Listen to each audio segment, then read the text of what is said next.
जय Hind.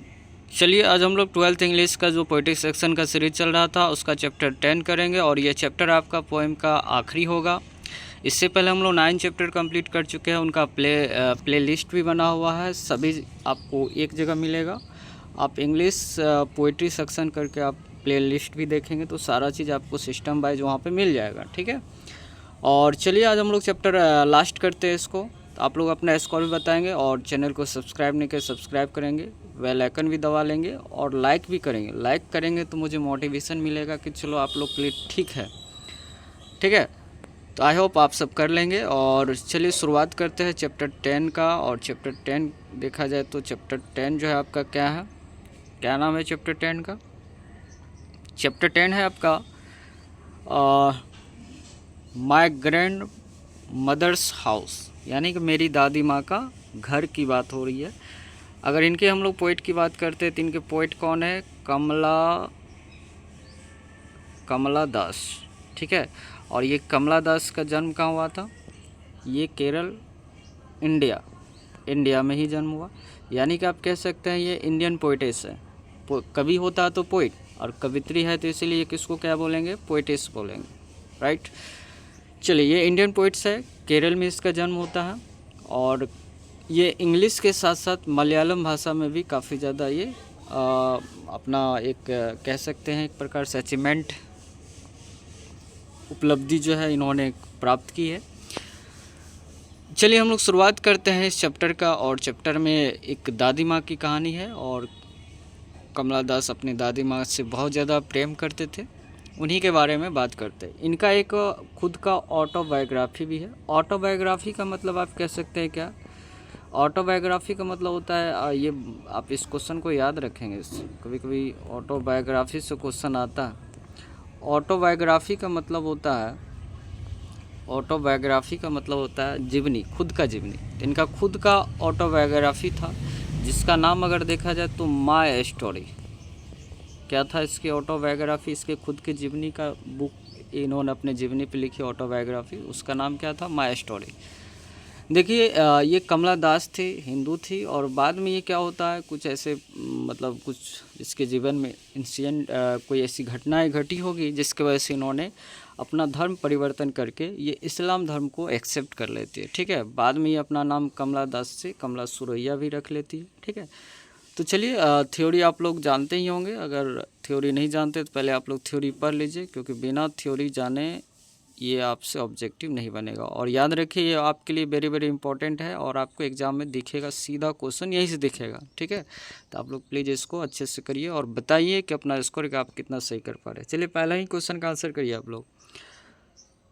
Who has written the poem my grandmother's house? अभी तुरंत चर्चा किया इसके। अगर हम लोग पोइट की बात करते हैं, इस किसने लिखा इस पोइटेस की बात करते हैं तो कमला दास। चलिए नेक्स्ट क्वेश्चन की बात करते हैं, कमला सुरैया। देखिए यहाँ मैंने बताया था कमला सुरैया अपने नाम में परिवर्तन कर ली थी। Has not only written in English, ये केवल इंग्लिश में ही नहीं लिखती थी बल्कि ये क्या थी, मलयालम भाषा में भी ये लिखा करती थी, ठीक है। और बहुत सारे इनकी रचनाएं हैं और उन रचनाओं में देखा जाए तो अगर क्वेश्चन नंबर 3 में देखिए, एक समर इन कोलकाता, ठीक है, ये कविताओं का संग्रह है जिसमें बहुत सारे कविताएं लिखा गया, ठीक है। ये किनके द्वारा लिखा गया तो कमला दास के द्वारा। The house of the poetess grandmother is no dash no. देखा जाए ये इसकी दादी माँ का जो घर है, चूँकि कमला दास का शादी हो चुका है, ये अपने ससुराल में है, और इसकी दादी माँ जो बचपन में अपनी दादी माँ के साथ जो रहती थी वो दादी माँ भी अब मर चुकी है। और जिस घर में ये दोनों रहती थी, जहाँ पे इनको बहुत सारा प्रेम मिला है, ठीक है, वो घर जो है ना अब इनके ससुराल से बहुत ज़्यादा दूर है, ठीक है। तो यहाँ पे क्वेश्चन पूछ रहा है कि the house of the poetess grand mother, यानी कि आप कह सकते हैं जो कवित्री है उसकी दादी माँ का घर जो है ना अब कितना क्या है, अब क्या है तो फार है, बहुत ज़्यादा दूर है। There is a house no far away where I once I receive love. देखिए जब आपको हाउस की चर्चा आ जाए, फार अवे, अभी देखिए बहुत ज़्यादा दूर है कमला दास का जहाँ पे ससुराल है, उसकी दादी माँ का घर जो है उससे बहुत ज़्यादा दूर है। तो जब भी आपको देखिए हाउस आ जाए, फार आ जाए, ये कहाँ से लिया गया है तो आपको पता चल जाएगा। ये दादी माँ के साथ बचपन में जब रहती थी तो इसको वहाँ पे बहुत ज़्यादा इसको प्रेम मिलता था, निस्वार्थ प्रेम मिलता था। तो ये वाला कहाँ से लिया गया, तो माय ग्रैंड मदर्स हाउस से लिया गया। चलिए बात करते हैं नेक्स्ट क्वेश्चन का। नेक्स्ट क्वेश्चन आपका देखिए, क्वेश्चन नंबर आपका 6 देखते हैं। चलिए, snakes were seen among dash in my grandmother's house. देखा जाए जब ये छोटी थी ना, जब इनको दादी माँ का बुक इसको पढ़ने के लिए दिया जाता था तो उसमें जो लिखावट होता था बुक का, चूँकि इसमें उस टाइम ये बहुत ज़्यादा छोटी थी कमला दास, तो जब इसकी दादी माँ जब इसको अपना बुक देती थी तो उसमें जो लिखावट होता था उस बुक में, उसको लिखावट इसको समझ में नहीं आता था। वो लिखावट स्नेक के जैसा लगता था।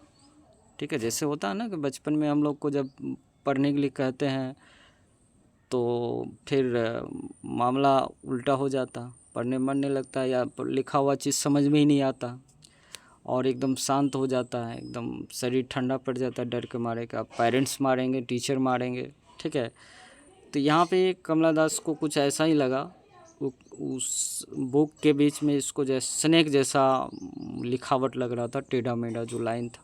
ठीक है, और जिसके वजह से the poets blood turn called like a dash, इसका जो खून जो होता था डर के मारे कि भाई स्नेक जैसा है, ये हम के मेरे बस की बात नहीं है, तो डर के मारे जो इसका जो खून था चंद्रमा के जैसा क्या हो जाता, ठंडा पड़ गया था, ठंडा पड़ जाता था उस टाइम में। बात करते हैं, the grandmother of the poetess is dash no. ये दादी माँ जो है इसकी कमला दास की, क्या अब वो है? नहीं है। इज नो मोर नो, अब वो नहीं है, मर चुकी है। Kamala Das is an dash poet, ये कहाँ के पोइटेट है? Indian poets. The poetess begs at dash door. देखिए बचपन में कमला दास को दादी माँ से बहुत ज़्यादा प्रेम मिलता था और निस्वार्थ प्रेम मिलता था। अब वो उसी तरह के निस्वार्थ प्रेम को खोज रही है। अब उस तरह का प्रेम इसको मिल ही नहीं रहा है। अब ये भीख मांगती है उसी तरह के प्रेम का, दरवाजे दरवाजे पर जाकर, अजनबियों के दरवाजे पर जाकर के भीख मांगती है। Poetess begs at dash door, किसके दरवाजे दरवाजे पर जाकर के? स्ट्रेंजर्स, अजनबियों के दरवाजे पर उस तरह के प्रेम का भीख मांगती, जिस तरह का दादी माँ से इसको प्रेम मिलता था। तो उस तरह का प्रेम तो अब मिलेगा नहीं। ठीक है, जो दादी माँ के साथ इसको अनुभव होता था। नेक्स्ट क्वेश्चन की बात करते हैं, what is the name of Kamala Suraiya autobiography. देखिए ऑटोबायोग्राफी की चर्चा है, इसके ऑटोबायोग्राफी का क्या नाम? आप ही लोग आंसर बताइए, कमेंट्स में बताइए इसका आंसर। ऑटोबायोग्राफी चलिए कर लिए होंगे, माय स्टोरी। चलिए नेक्स्ट क्वेश्चन के बारे में बात करते हैं, the speaker says that C has lost her dash.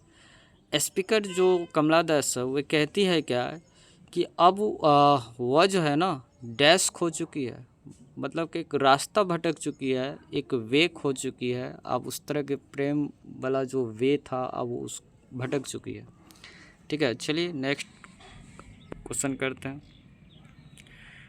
देखिए बात करते हैं क्या, इसको नोबेल प्राइज़ के लिए भी अवार्डेड किया गया था, प्राइज़ दिया गया था इसको, कब? 1984 में दिया गया था।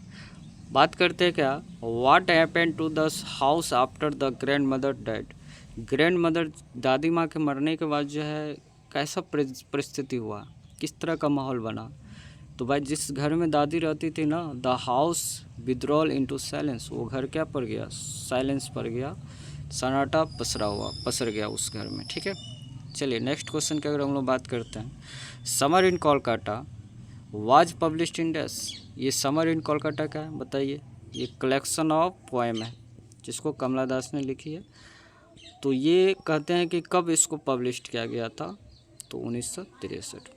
ठीक है, आई होप आप लोग को समझ में आ गया होगा। फिर भी कोई दिक्कत परेशानी होगा तो कमेंट्स में बताएंगे, लाइक भी करेंगे ज़रूर, जिससे मुझे मोटिवेशन मिले, और अपना स्कोर ज़रूर बताएंगे। और आपका ये पोएम वाला जो पार्ट था, पोइट्री सेक्शन जो था, कंप्लीट हो गया। और मिलते हम लोग नेक्स्ट क्रॉस सेक्शन के साथ, तो आप लोग बने रहेंगे। तब तक के लिए टेक केयर, बाय बाय, ख्याल रखें और पढ़ाई को जारी रखें। धन्यवाद।